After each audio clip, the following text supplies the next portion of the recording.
जिस विधानसभा को आचार्य नरेंद्र देव, पंडित गोविंद वल्लभ पंत और चौधरी चरण सिंह जैसे नायकों ने सुशोभित किया, उस देश की सबसे बड़ी विधानसभा को मेरा सादर प्रणाम।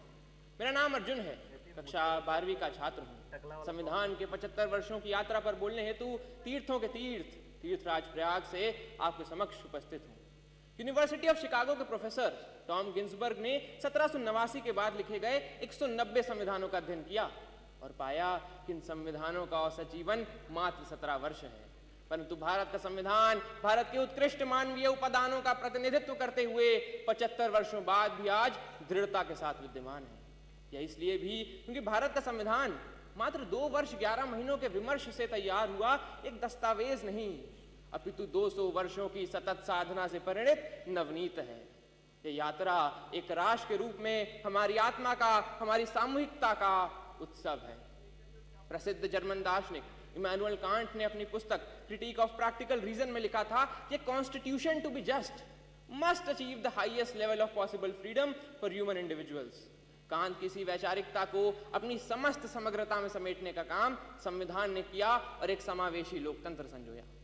भारत का संविधान सिर्फ इसलिए बड़ा नहीं है क्योंकि इसमें 1.5 लाख शब्द हैं, अपितु इसलिए भी क्योंकि इसके पृष्ठों से महात्मा गांधी के हिंद स्वराज, भगत सिंह के क्रांति, अंबेडकर के सामाजिक न्याय और नेताजी बोस के संप्रभु और सशक्त भारत की आकांक्षाएं भी परिलक्षित होती हैं। संविधान की यात्रा सरल नहीं रही है।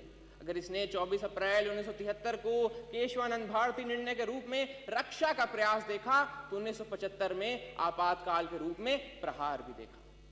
संविधान हमारा वह दर्पण है जिसमें हम अपने अतीत को देखते हैं, वर्तमान को समझते हैं और भविष्य को गढ़ते हैं। हमें यह भी समझना होगा कि संविधान साधन है, साध्य नहीं। हाँ, वो हमें जमीन तैयार करके तो दे सकता है, परंतु उस पर फसल बोने का काम हमारे ही जिम्मे है। ऐसे में हमें समझना होगा कि हमें एक ऐसे राष्ट्र का निर्माण करना है जिसके 6 स्तंभ हों: समता, समृद्धि, समन्वय, संस्कृति, सेवा और समर्पण। एक ऐसा भारत जहां हर व्यक्ति कह सके मैं भारत हूं और भारत मुझ में। जहां विश्व में तमाम जगह संवैधानिक मूल्यों के लिए, मताधिकार के लिए आंदोलन देखे गए, वहीं भारत में सहजता से प्राप्त मताधिकार एवं मौलिक अधिकारों ने शक्ति का संचार किया। हमारा ये कर्तव्य है कि हम एक ऐसे राष्ट्र का निर्माण करें जिसमें हर हाथ को अवसर मिले, हर सपने को ऊंचाई मिले और उसे पूरे करने का नैतिक साहस मिले।